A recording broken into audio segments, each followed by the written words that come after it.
asking if we're going to extend the class because we started late. I'm gonna have to get back to you on that, but we can just start because I'm waiting for someone to message me regarding extending time. Yeah, so yeah, we can probably extend, so we're going to extend time by around like only 15 minutes since, this class started 15 minutes later. All right, so let's start.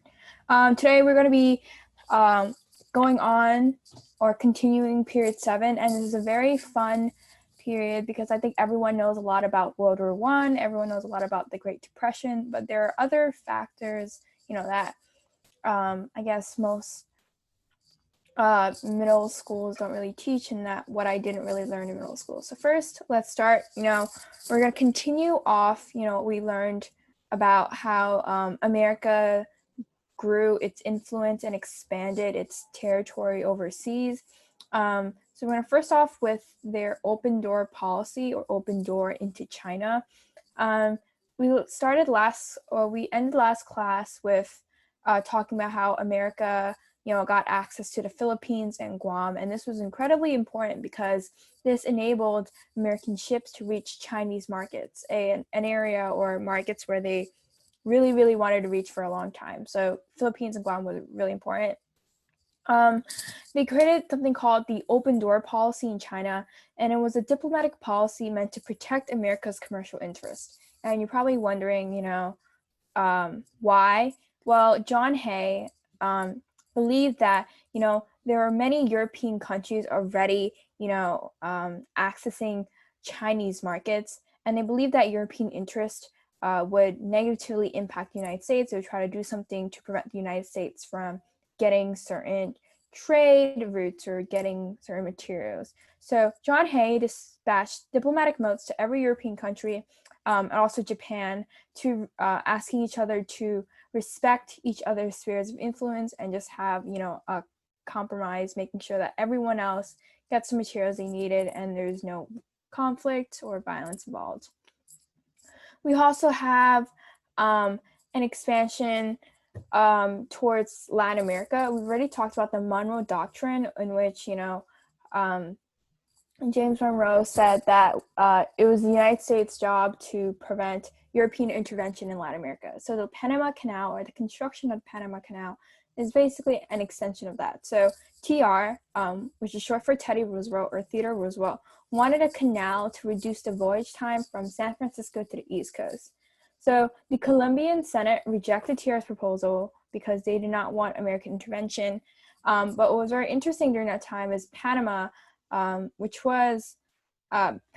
was encouraged by TR to rebel and declare itself independent from Colombia, or the District of Columbia.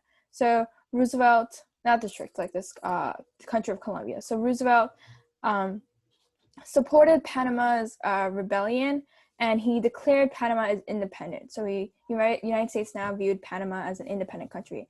And this was really important because this meant that, since Roosevelt helped Panama in its Declaration of Independence, he was now able to build the canal and he was not able to build the canal, and construction could now, begin. And it did begin in 1904 and it ended in 1914. So this is a really good picture of the construction of the Panama Canal. They had to, almost like the railroad, they had to, take off large pieces of land to build a waterway or build a canal. And these are two really good examples, or two really good examples of political cartoons during that time, which showing, Theodore Roosevelt and his diplomacy, or his foreign diplomacy with other countries, how he really took control of the Caribbean Sea and Panama in the bottom right. Yeah, so seeing, Panama Republic from Colombia. Okay. We also have during this time what is called the Roosevelt Corollary. So the Roosevelt Corollary started with, again, America's relations with Latin America, right? Since it's like the closest kind of country or close continent near us. So, some context, European countries were getting more involved in Latin America because they pressured Latin America to pay their debt. So Teddy Roosevelt really feared this because he feared that the European countries would then try to intervene, using violent methods, try to bring their ships down there just to intervene in Central America. And he didn't really want that because not only was that a threat to Central America, but it was also a threat to many, American economic opportunities that were stationed in Central America and also America itself. So he kind of, wrote or kind of declared what was called the Roosevelt Corollary. And it was an extension of the Monroe Doctrine. I think everyone knows this, and the Monroe Doctrine was a doctrine, as mentioned before, that stated that it was America's job, to prevent European intervention in Latin America. So the Roosevelt Corollary stated that the U.S. had the right to act as the international police power that could intervene in affairs of Central America and the Caribbean. And this is an example of big stick diplomacy, in which Roosevelt said that, America had to carry a big stick with, he stated, like light steps, in that it was, America's job to be the international police, as the person who would, or as a country that would spread democracy, freedom, and equality. And on the left, it's a really good political cartoon. It's also like very ironic in that, like, Theodore Roosevelt wanted to prevent Central America and Caribbean from the European countries, but the United States soon took like mostly economic control and political control of many countries like Panama and Colombia. And then we're going to be talking about the road to World War I. So participants in World War I think everyone really knows. If you look to the left, there's a really big chart. We're only going to be talking about like certain countries and its relation to the United States. So, why did World War I happen? First, we have this, context of, tensions that were building up between European countries for a long area, mainly over the Balkan area. So the Balkans included Serbia and surrounding countries that had really good resources that everyone really wanted. The Balkan area was an area of unrest, and it threatened a lot of political agreements or alliances that were created by the European countries before. For example, like the Ottoman Empire, Russia, and many of the European powers, including Britain, France, Germany, and Austria-Hungary.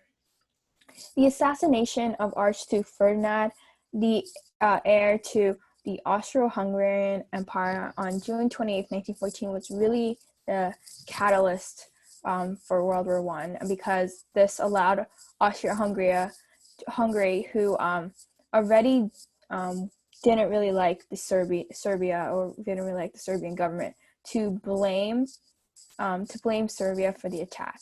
And then before declaring war on Serbia, Austria-Hungary actually waited for Germany's support. It would be, this is like very known kind of like phrase. It's like Kaiser Wilhelm's blank check. So basically Germany said that if war were to start, they would be on the side of Austria-Hungary and they would support Austria-Hungary's endeavors. And that caused, this alliance of Central Powers. So on July 28th, Austria-Hungary actually declared war on Serbia.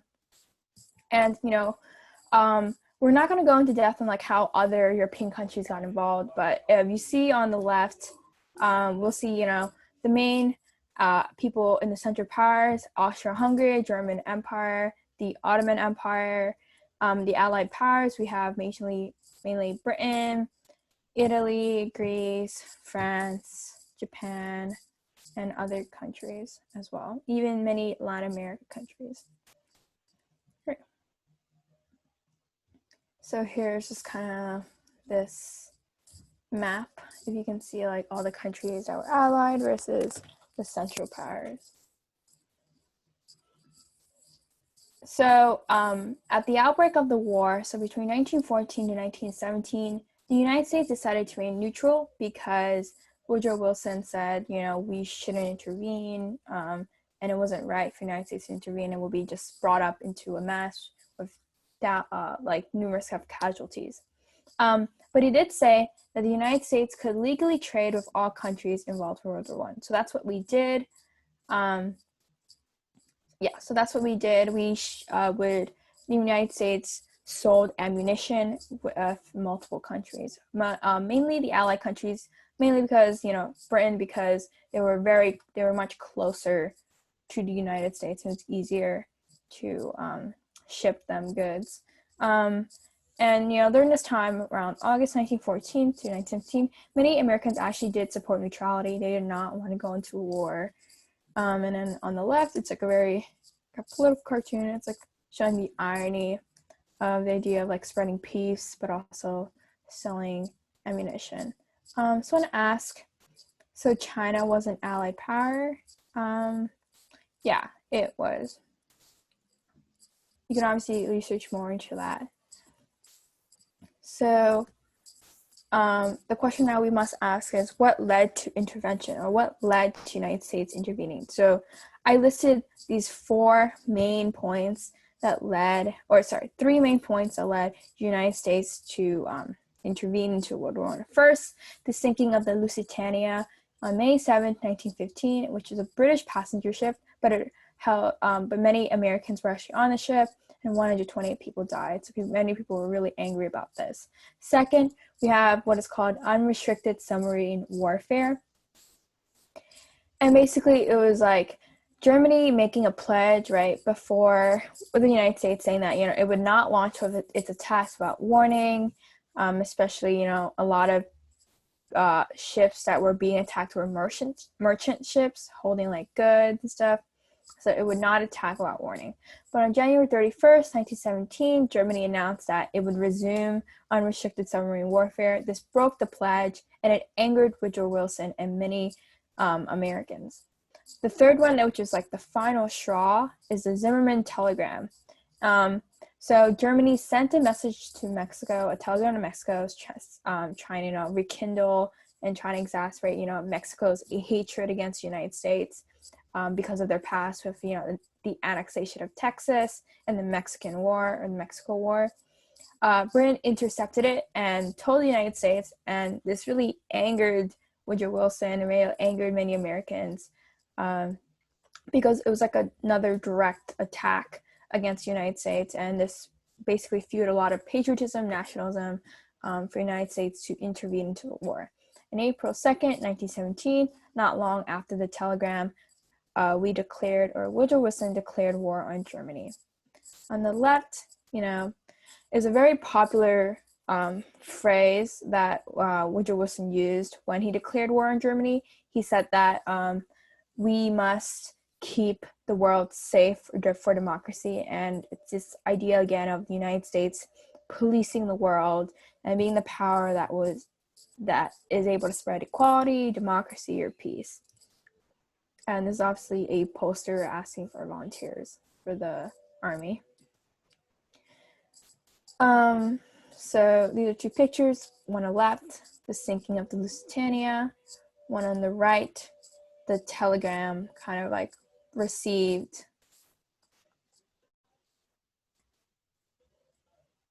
Okay. So we're going to first talking about the home front, or the United States, the physical United States at war, because the fighting did not, end up going to the United States. It was basically mostly on European land. So the home front. Woodrow Wilson established what is called the Committee on Public Information, led by George Creel. The Committee on Public Information was basically this committee that spread propaganda using films, posters, and army speakers, convincing the public that America was fighting a righteous war against barbaric enemies, or against, uncivilized enemies, and that we should support the war to spread democracy. We also have a very famous kind of court case, Schneck versus the United States, in which Charles T. Schneck, he oversaw the printing and distribution of 15,000 leaflets, saying that, you know, young Americans should not volunteer for the draft, and they should resist the draft. The government said that he violated the Espionage Act, which basically said, you know, during times of war, you can't really, you know, you can't really like say something bad regarding the federal government or like certain parts of the federal government. Schneck said, no, it was my First Amendment right, you know, freedom of speech, I can do XYZ. Justice Holmes, the Supreme Court justice that decided that during times of war, the government could actually limit speech if it provokes a clear and present danger of substantial or substantive evils.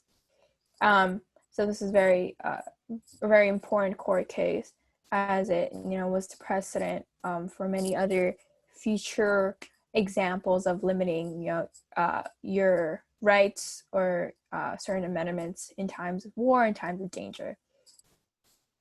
So we also have another really important thing that happened in America was the Great Migration. So we have kind of two Great Migrations. One, the Great Migration of men to services. So 4 million men volunteered or were drafted into the services. You also have the Great Migration of African Americans for industrial jobs, since, you know, many men went to serve in the war. So we have around 400,000 African Americans migrating to the east into many cities. We have two examples of, you know, posters or propaganda, I guess, images that were, you know, that were made by the Committee of Public Information. And we see, you know, we have not only posters that are telling people to enlist in the Army, but posters of saying that we need people to work in our industry to help provide for the ships or provide for weapons. And obviously you see this characterization of militarism or characterization of kind of other, or the European armies, like the Central Powers, that were taking hold of this very prominent figure in American history, the idea of like Lady Liberty and democracy. She represented freedom in America.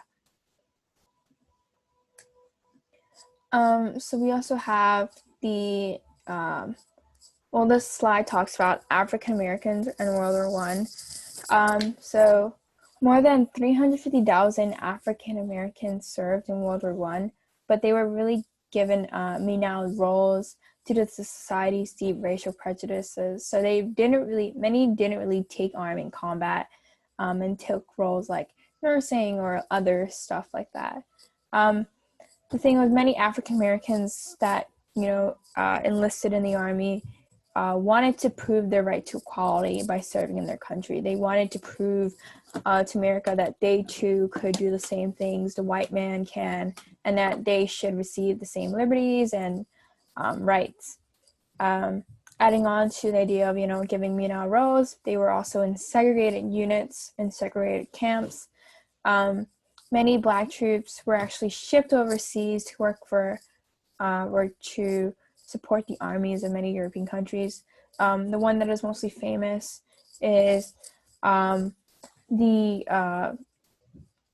troops that served in France, and they experienced less racism than they did in the United States. And there are actually many stories of African American men, you know, being greatly, celebrated at the end of World War I, because they, you know, not only fought for their country, but also, you know, the European countries. And these men that were shipped overseas were usually given combat assignments, so they were technically in a higher position or higher roles than those that served in America, or that served in alongside American troops.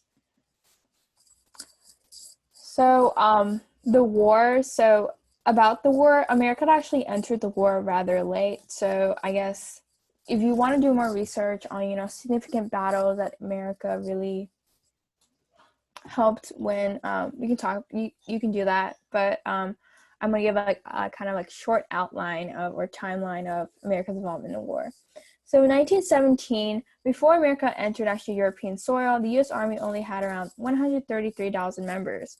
That caused the United States to pass the Selective Service Act, which meant that men had to be inducted for the war and men had to be enlisted. So around 2.8 million men were inducted and 2 more million Americans voluntarily served. So we have around, you know, more than 4 million Americans that were enlisting in the Army. On June 17th, the first U.S. troops actually arrived on European soil. On October, U.S. troops entered combat. In December, the United States actually declared war on Austria-Hungary. We talked about how they declared war on Germany before, but December changed of 1917. November 1918, 2 million U.S. troops served in the Western Front, where about 50,000 died. And considering, you know, the casualties from other European countries, 50,000 troops dying were very minimal to America.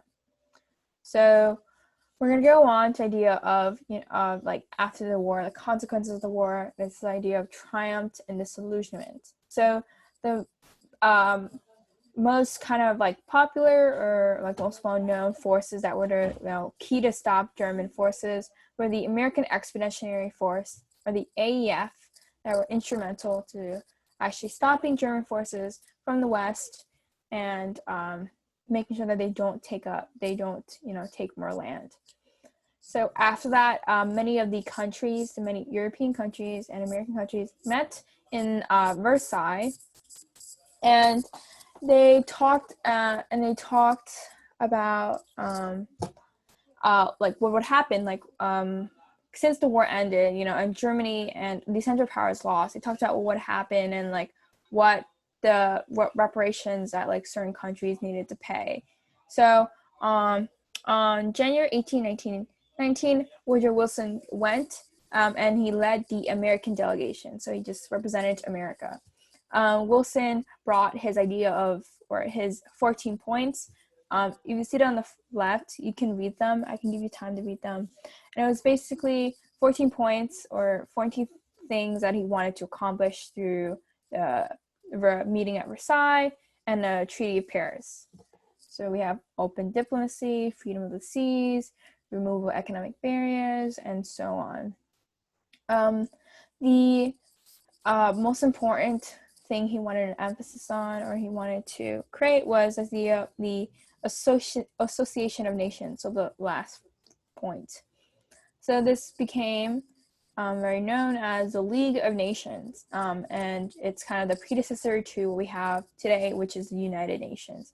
And I think many historians would consider Wilson's 14 points as very liberal, democratic, but they were very idealistic, and they're almost too idealistic, as in like too good to be true, because many European countries wanted very different things than Wilson. For example, many Europeans wanted Germany to receive any stiff penalties, and they wanted Germany to pay reparations. I think what ended up happening was Germany had to pay about maybe like more than 33 million in reparations for, like, you know, destroying land, property, for starting the war, and for supporting Austria-Hungary. What was established was, you know, the League of Nations was established, and it was only like part of like one of the few points that Woodrow Wilson actually like achieved, or actually were kind of created. So, you know, Wilson brought this back home and said that, you know, America needs to join the League of Nations. Senate didn't want that. The Senate said America should not join because that's more involvement with these European countries. That could mean another war. That could mean more conflict, and we do not want that for America.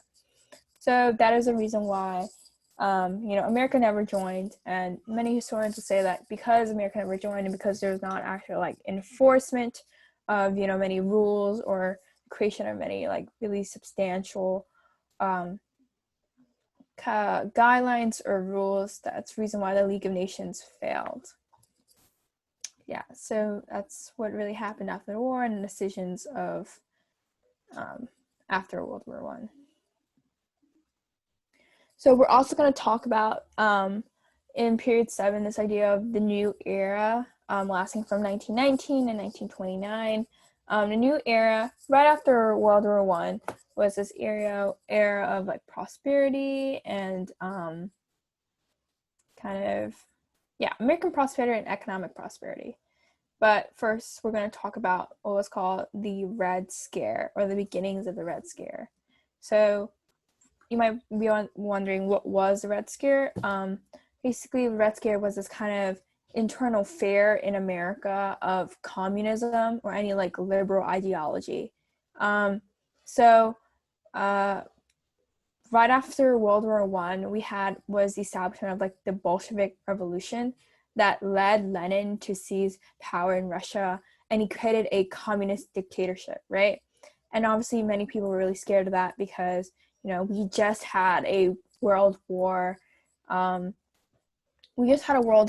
then this idea that like in Russia, a communist dictatorship was established. Many Americans were really scared, and also this idea of a post-war recession. So after World War I, there was actually a lot of unemployment, like inflation rates were high. It was just really bad for many Americans who lost jobs, and many veterans who came back to America, because since there was like just all of a sudden like this influx of people coming back, it was very bad for America. So those two like marked the beginnings of the Red Scare.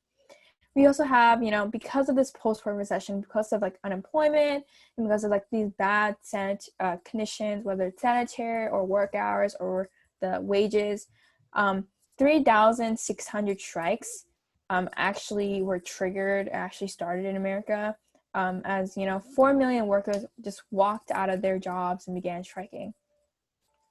In addition to this, the Boston police during this time also staged a walkout, and they left the city unprotected. And actually, the National Guard had to be called over to like establish like peace.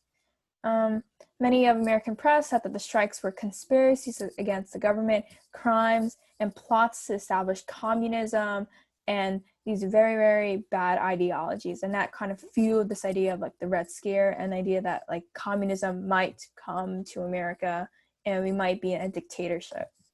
And on the left, these examples of United States, and it's viewing this mountain of like communism. It was like a political cartoon saying that, communism was bad, and the United States might really hit communism or hit the point where communism might spread to the United States.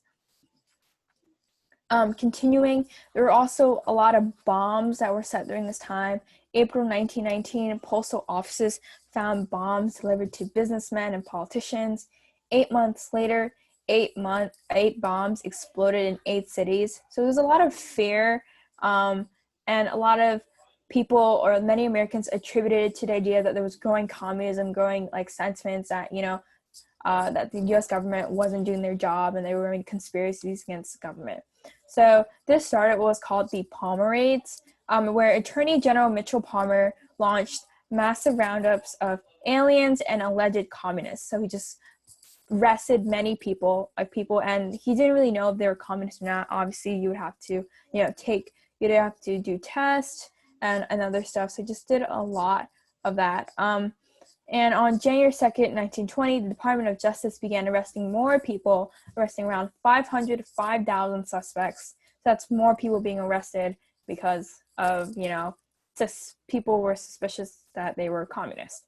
And the raids really violated many personal liberties, because many people that were suspected of being communist or were suspected of being like having conspiracies against government, their houses were broke into, their offices were broke into without arrest warrants. So that was like something that was really bad. And this idea that like 500 aliens or 500 immigrants or people that like weren't official citizens of America were also deported without trial. It was very time was very fearful. Many people were very scared of bombs, of people deporting them, of you know, these pomerades of communism in general. Someone's raising their hand. I can't really see your name, but I'm gonna mute you. Sophie? Okay, is there like, why is it 8 months later, 8 bombs exploded in 8 cities? Like, is that like a plot, or, I mean, like, is it like one bomb every month or 2 bombs? Like, Oh, no, they exploded at like almost the same time. So that's why I was like very suspicious. It's like people okay, thought, so there might be a plot. yeah, so many people, I think many people thought there might be a plot. Maybe it was like against the government, against, you know, certain people. So just like there's a lot Eight of like bombs? conspiracies. Yeah, there's like a lot of conspiracies that happened during this time, or like ideas of conspiracies. So like if you look on the left, Sophie, it's like this idea that like it was all over newspapers, this idea of like terrorism, and how free speech was gone, free press was gone, like some like your personal liberties were gone because of these pomerades and because of like communism or these like fearful ideals of, or like this fear of like many like liberal ideologies. Also, what did they mean by aliens? So aliens during this time they would consider like people that weren't citizens of the United States or came in illegally, or they weren't citizens, or they didn't come in through like an immigration process. Okay, so it's like from a different country, kind of, you know?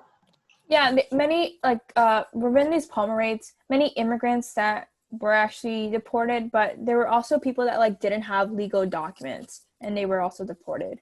Mm-hmm. Yeah, but they never really found out whether, you know, certain immigrants had legal documents or not because it was without trial. So they just kind of deported them. It was like very fearful.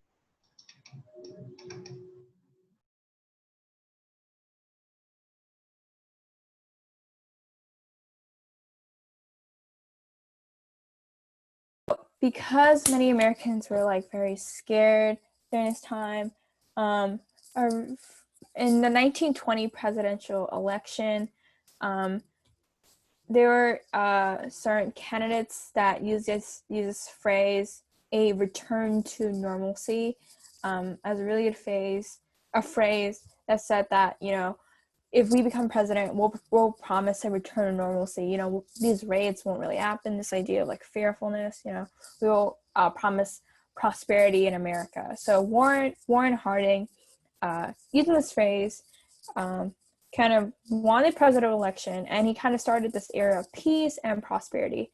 I think it's also very important to add that they were both Republican tickets, and the Democratic ticket of 1920 presidential election included FDR, like Franklin D. Roosevelt, which we'll talk about later.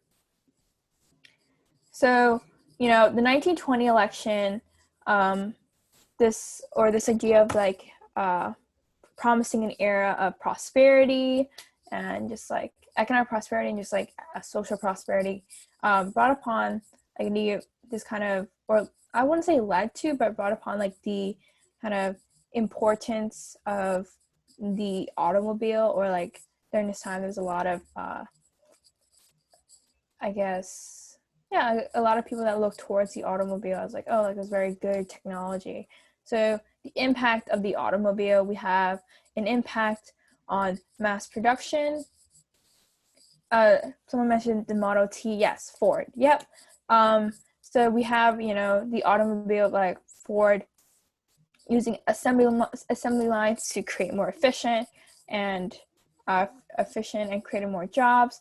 Automobiles, which, you know, which were once a luxury for the rich, now became something that, you know, an ordinary person or a middle class person can now afford. So, you know, we see a lot more automobiles in the streets and in cities.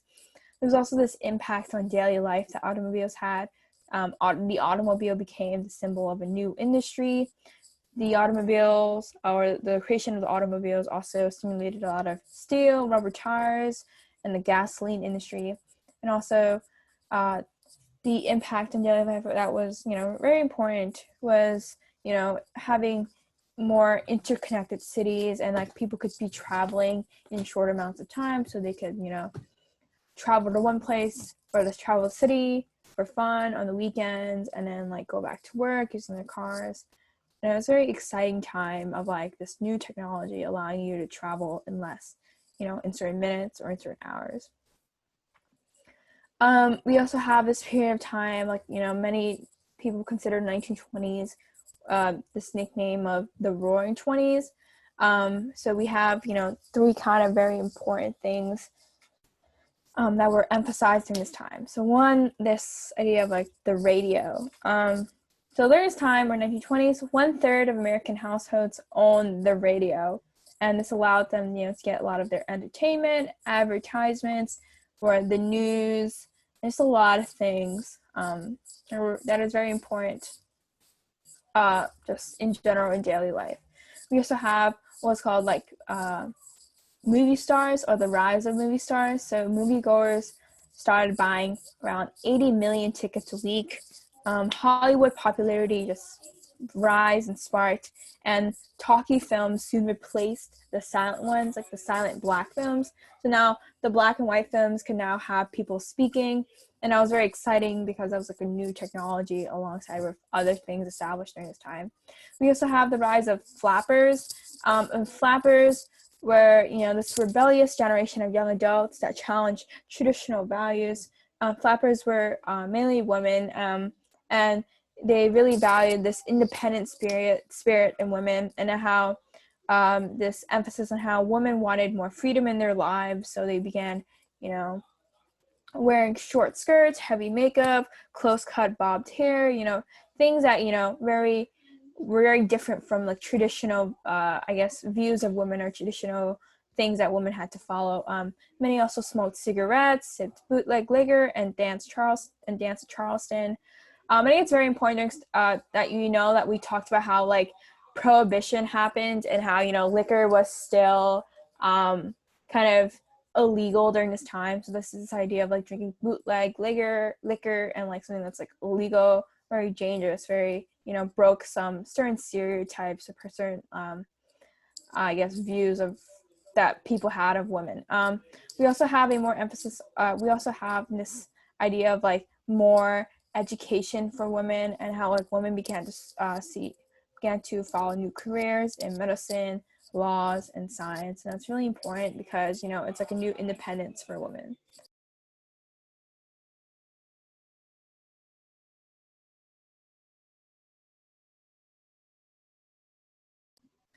So, you know, while the Roaring Twenties had, you know, a lot of a change in this youth generation, there were also a lot of criticism towards the Roaring Twenties, and most specifically what is called the Lost Generation writers.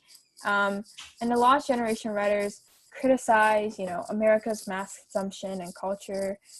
They express disillusionment with American culture. So disillusionment, I think we talked about this before, I want to define again, basically means that they felt, you know, like despair, and they felt that like this thing, you know, wasn't going, they didn't really like this idea like America was so involved with the idea of like buying stuff and buying more things, and it's very materialistic, and they didn't really like that.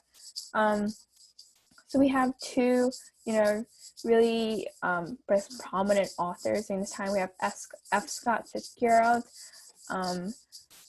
when he wrote The Great Gatsby and This Side of Paradise, two books that do criticize American materialism and America's, I guess, emphasis on need to like buy more things to feel more happy, or to support, you know, capitalism. We have Sinclair Lewis. He wrote The Main Street Babbitt, and that was also another book that criticized things regarding American culture and ideals. Another like a really important thing that happened during this time is the Harlem Renaissance. So we talked about how there's like, you know, the Roaring Twenties and 1920s brought upon this new these new ideals and this new form of American culture, and it's the same for I mean, and it's the same for many African American communities as well. So I listed some impacts and like a really important person during this time. So the impact, you know, Harlem, this city hub became a vibrant center of African American culture. Black writers, artists created literary, artistic works, and they thrived during, you know, the Harlem Renaissance. I listed 4 that are really, really important. Langston Hughes, a really great poet. Claude McKay, Jean Toomer, Zora Neale Hurston, they're all really great writers. And that really created, you know, this idea of, or this new form of Black hope and this pride in African American culture, especially since, you know, many African Americans were still facing prejudice. Someone mentioned Louis Armstrong. Yes, he was a very famous musician during this time. So yeah, so musicians, writers, artists, they thrived during, you know, the Harlem Renaissance, creating a new form of Black culture, Black hope, and pride. A really important person also during this time, his name is Marcus Garvey. And he stated that, you know, African Americans could not escape racism by just moving to northern cities, and that we should create little small movements that preached, you know, racial pride, self-help, and self-determination. He created the UNIA, which, you know, was this association that really focused on those 4 things I mentioned. And he glorified African heritage, you know, and telling African Americans to be proud of their heritage and to be proud of the color of their skin, because, you know, by small gradual movements, changes will be made. Really important, I guess, fact we'll talk about later, is that his ideas would go on to inspire people like Dr. King, so Martin Luther King Jr.'s father, and Malcolm X. And on the left, you know, it's a really good picture of musicians and like people coming together to just celebrate. So during this time, you know, we also have a rise of nativism, or a rejection of immigrants, or rejection of people that weren't following Christianity, or they weren't white. Many causes for this rise of nativism. We have, you know, rural Americans resenting this assault of traditional values, right? We talked about 1920s, it's like this new ideals, new youth culture, new youth distinguishment from like traditional ideals. We also talked about how, you know, the Red Scare caused national insecurity of, you know, immigrants, or just of people whose ideals are very different from what was once the old American ideals. Well, there are 2 main causes of the rise of nativism. You also have the Sacco and Vanzetti case. It was a really important case that, you know, had a lot of press. So the case talked about how 2 Italian-born anarchists were arrested for a payroll robbery and murder. And although there was a lack of conclusive evidence that convinced that Sacco and Vanzetti were victims, although there was a lack of conclusive evidence, they were electrocuted by an electric chair. And this basically convinced too many immigrants and too many Americans that were minorities that Sacco and Vanzetti were victims of prejudice against radicals and recent immigrants. So, so this really angered many, you know, Americans that were immigrants or Americans that were minorities. And it's also led to this rise of nativism. We also have a lot of restrictions on immigration. So we have the passing of the National Origins Act of 1924, which limited immigration to 2% of a country's population.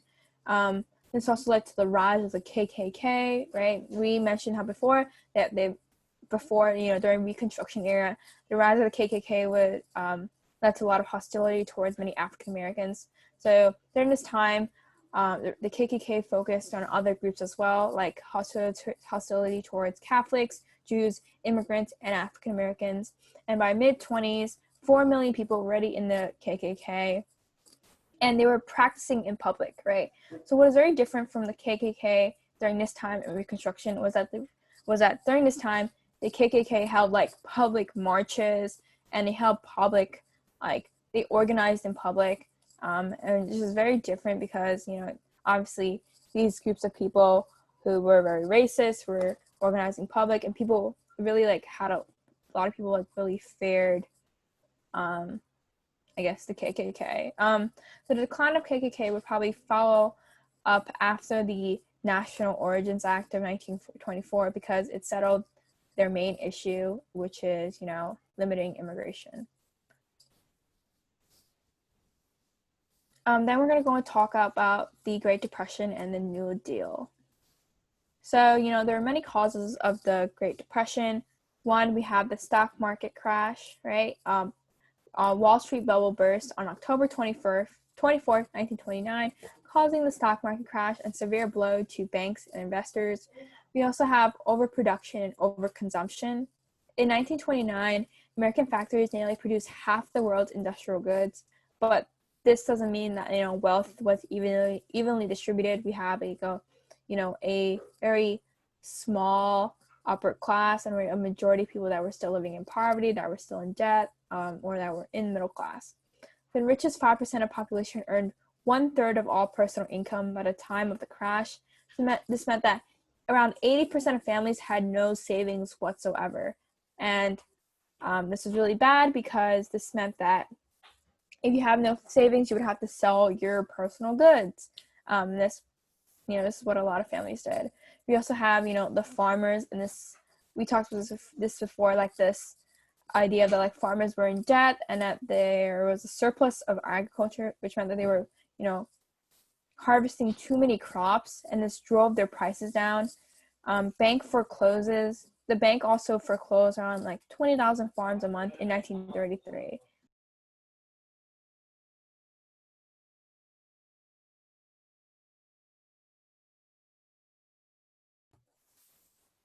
So those are the three main reasons for the Great Depression. The Great Depression would continue, and leading to a lot of economic hard times and the Dust Bowl that only exacerbated the conditions of many Americans.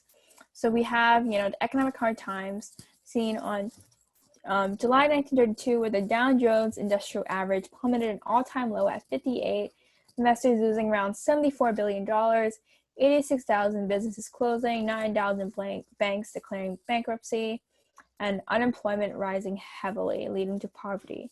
We also have what is called the Dust Bowl. In 1930, there was a severe drought that hit the Great Plains. This means the middle of America. So lack of rain with unusually hot summers created clouds of dust on once was called fertile soil. And large areas of Kansas, Texas Panhandle, Oklahoma, and eastern Colorado were affected. And this caused, 350,000 people to head west in search of jobs, in search of a new location. And we see this really devastating picture on the left, a really sad picture, very ominous. This idea of like these kind of winds that picked up soil that were no longer fertile and just blowing upon, land and homes and farms.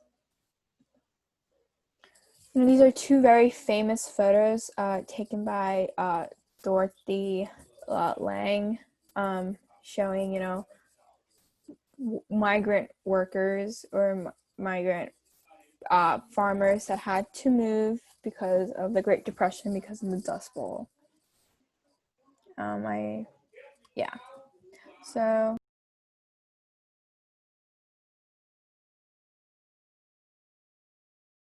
So after Warren Harding and Calvin Coolidge's presidency, we had the election of Herbert Hoover.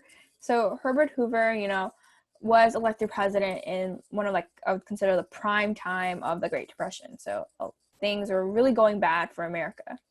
The thing is, Herbert Hoover was really, many Americans became very disappointed in Herbert Hoover because he didn't really do anything to help, or didn't do anything substantial to help aid or reduce economic downfall or unemployment. So his philosophy, he believed that America's economy was fundamentally sound and that the crisis will be over in 60 days. He rejected calls for federal action, and he cherished the values of rugged individualism and local volunteerism. So he basically said that, local businesses, local banks, whatever, they would have to solve their problems themselves. He In 1932, he made the Reconstruction Finance Corporation, which he gave out emergency loans to distressed banks and businesses. While this did help limit the number of bankruptcies, it also led to more people criticizing him, saying that like he's not helping the ordinary man, and he's helping distressed bankers and these big businesses. Another thing he also did was his reaction or his actions against World War II veterans. So around spring 1932, around 20,000 World War I veterans, World War I veterans converged on Washington, D.C. They urged Congress to pass a bill, because before World War I, Congress or the government promised to provide immediate payment of the bonuses from war. The Senate actually rejected this bill, so many veterans and their families camped outside of Washington, D.C., like outside the White House. And Hoover ordered the army to remove the bonus marchers, and this left a great stain in his presidency because people were saying how he was really bad and how he didn't really want to help veterans. And this is an example of the bonus marchers that really stationed outside Washington, D.C. So after, Herbert Hoover, we had the election of 1932. Democrat Franklin D. Roosevelt won. And in his first 100 days, he did a lot of things that were really instrumental. So one, we're really focusing on banking reform. So he did he issued what was called the 4-day bank holiday. And he wanted to restore public confidence in the nation's banking system. So he just told America, we should close all the banks.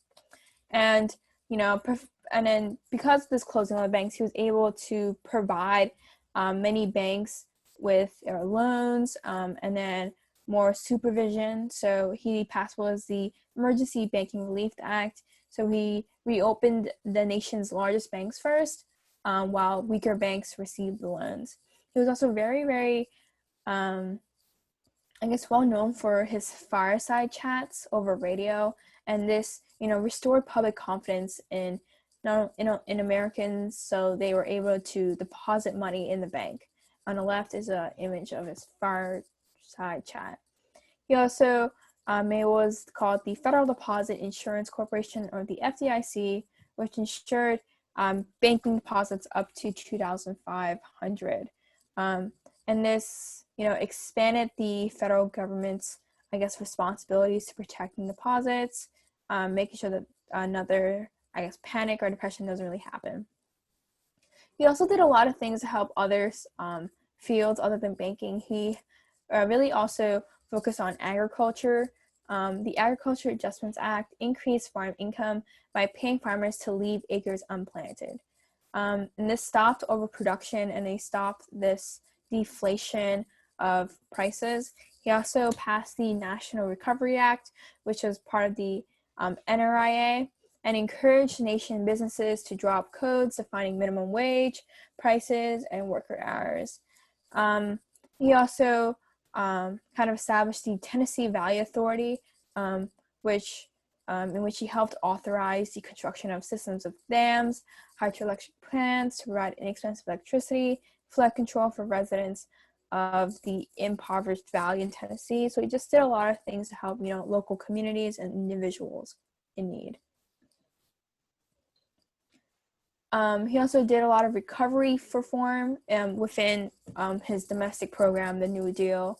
The Civilian Conservation Corps created job programs for people that were age 18 to 25. The men lived in camps and actually worked on conservation projects. The Public Works Administration financed more than 3,400 construction projects in which, armies of the PWA constructed hospitals, health facilities, and just a lot of buildings just to help, people get out of unemployment and also for more industry. And the New Deal program just restored this national purpose and confidence in many Americans. So after his re-election, he passed what was called the second New Deal, or his second domestic program that would help with the Great Depression. So they established what was called the Works Products Administration in 1935, constructing highways, bridges, public parks, facilities, just a lot of things. And this WPA also focused on funding, people or Americans that worked as artists, actors, and writers. He also passed the Social Security Act that established a pension for retired people over the age of 65. And this is still very present in today, this idea of Social Security and insurance or federal aid for people who are retired or who need assistance. He also passed the National Labor Relations Act, or what is called the Wagner Act, and he protected the rights of workers to join unions and bargain collectively. And he also created the National Labor Relations Board, creating, allowing people to actually, have certain rights, or allowing workers to improve their conditions. So he did a lot of things. But what is very important as well is that, many African Americans weren't, or their current economic status wasn't as affected as many white Americans. So FDR didn't really confront racial injustices. Many CCC camps were separated whites and blacks, so they were also segregated because FDR wanted to maintain, Southern Democrat support. But he did a lot of things, that would benefit African Americans. So FDR had this well-known, or what is called the Black Cabinet, and he had Black officials in his administration at the White House, giving him advice. And the New Deal in general, overall, included many urban families, labor unions, Catholics, Jews, white Southerners, and African Americans. So it was very open to a lot of, demographics of people.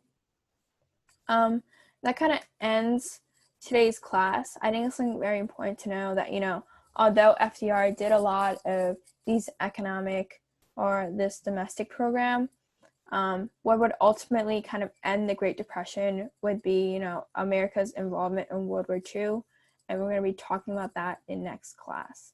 So does anyone have any questions before we end the class?